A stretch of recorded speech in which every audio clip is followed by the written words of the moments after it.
শিক্ষক সমাজের বিজয় হয়েছে। এটাকে আমি মনে করি যে শিক্ষকদের সবচেয়ে বড় একটি বিজয়।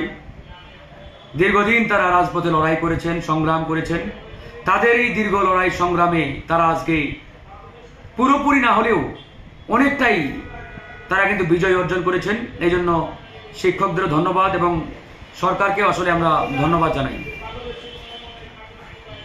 যখন এই শিক্ষকরা তাদের এই যৌক্তিক দাবি নিয়ে রাজপথে আন্দোলন শুরু করেন, প্রথম যেদিন তাদের উপরে আক্রমণ হয় পুলিশ এবং প্রশাসনের মাধ্যমে তাদেরকে আহত করা হয়, সেদিনেই আমরা এই শিক্ষকদের পক্ষে তাদের পাশে দাঁড়িয়েছি, তাদের পক্ষে কথা বলেছি।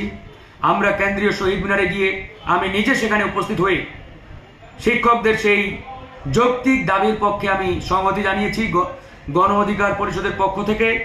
একই সাথে আমি স্পষ্ট করে শিক্ষকদের বলেছিলাম যে আপনারা যদি আপনাদের এই দাবি বাস্তবায়ন করতে চান, আদায় করতে চান, তাহলে রাজপথ ছেড়ে যাওয়া যাবে না। নানাভাবে আপনাদের এই দাবিকে বাইপাস করার জন্য নানান প্রলোভন দেখানো হবে, নানাভাবে আপনাদেরকে ধরেন যে লোক দেখানো, মন ভোলানো, এরকম সিদ্ধান্ত জানানো হবে। কিন্তু চূড়ান্ত বিজয় অর্জন না হওয়া পর্যন্ত আপনারা যদি রাজপথ ছেড়ে দেন, ঘরে ফিরে যান, তাহলে আপনাদের এই আন্দোলন সফল হবে না। বরঞ্চ যতই হামলা আসুক, আক্রমণ আসুক, বাধা আসুক, আপনাদের চূড়ান্ত বিজয় অর্থাৎ প্রজ্ঞাপন না আসা পর্যন্ত আপনারা কেউ ঘরে ফিরবেন না। শিক্ষকরা আমাদের কথা রেখেছেন। তারা আমাদের সেদিনেই জানিয়েছিলেন যে আমাদের জীবন চলে যাবে, আমরা ইনশাআল্লাহ রাজপথ ছাড়ব না। তো এই যে দেখেন, শিক্ষকরা লেগেছিল, তারা বাধা বিপত্তি, হামলা মামলা অপেক্ষা করে রাজপথে তারা ছিল, বিদায় কিন্তু শিক্ষকদের দাবি আজকে সরকার মেনে নিতে বাধ্য হয়েছে।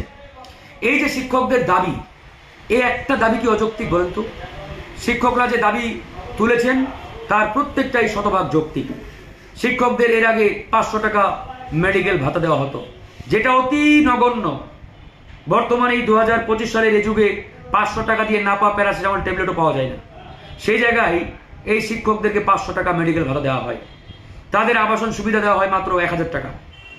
তো সেই জায়গা থেকে যাই হোক, তারা 20% দাবি করেছিলেন, সরকার সেখানে 15% মেনে নিয়েছেন।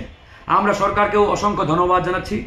একই সাথে আন্দোলনকারী শিক্ষক সমাজকেও ধন্যবাদ জানাই যে শিক্ষকরা তাদের এই আন্দোলন প্রত্যাহার করে নিয়েছেন এবং তারা ক্লাসে ফিরে যাওয়ার ঘোষণা দিয়েছেন।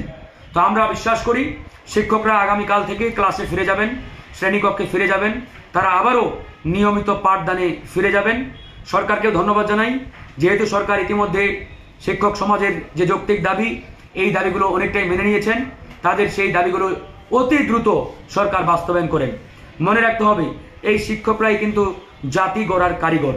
সুতরাং আমরা যদি প্রাইমারি কিংবা হাই স্কুল লেভেল বা মাধ্যমিক লেভেলকে অবজ্ঞা করি, তাহলে আমরা কিন্তু সুশিক্ষিত জাতি কখনোই গঠন করতে পারবো না। উন্নত বিশ্বে সবচাইতে বেশি সুযোগ সুবিধা দেওয়া হয় আপনার প্রাইমারি এবং মাধ্যমিক লেভেলের শিক্ষকদের, কারণ ওখানেই একটা ফাউন্ডেশন তৈরি হয়। ওখানে একটা শিক্ষার্থী, একটা ছাত্র ছাত্রী ভালো করলে সে অনেক উপরে যাবে, ভালো জায়গায় যাবে। আর ওখানে যদি একটা শিক্ষার্থী, ছাত্র ছাত্রী ভালো না করতে পারে, তাহলে সে উপরে উঠে যাওয়া বা উপরে ওঠা তার জন্য অনেক ডিফিকাল্ট, অনেক কঠিন। তো এখান থেকে আমরা একটাই আমাদের প্রত্যাশা যে গণ অধিকার পরিষদ শুরু থেকেই শিক্ষক সমাজের এই যৌক্তিক আন্দোলনের সাথে ছিল এবং শেষ মোমেন্টেও আমরা সরকারকে একটা কড়া ধাক্কা দিয়েছি।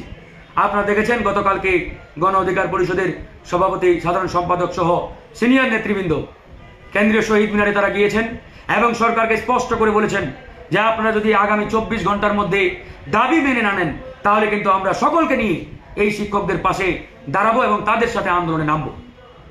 অন্যান্য অনেক দল শিক্ষকদের এই আন্দোলনের সংহতি জানিয়েছেন। আমরা প্রত্যেকটি দলকেই ধন্যবাদ জানাই যে সবাই এই যে যৌক্তিক আন্দোলনে সংহতি জানাচ্ছেন, একই কাতারে দাঁড়িয়ে সংহতি প্রকাশ করছেন। এটা একটা ইতিবাচক দিক।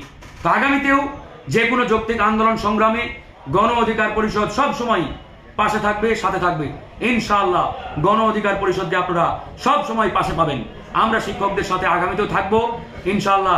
যে কোনো প্রয়োজনে এই শিক্ষকরা যদি আমাদের প্রয়োজন মনে করে আমাদের ডাকেন, আমাদের আহ্বান করেন, ইনশাআল্লাহ আমরা সাথে সাথেই তাদের ডাকে সাড়া দেব এবং আমরা তাদের পক্ষে কথা বলবো।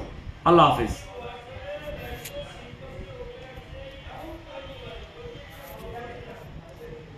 জি ওয়ালাইকুম সালাম, কে বলছেন?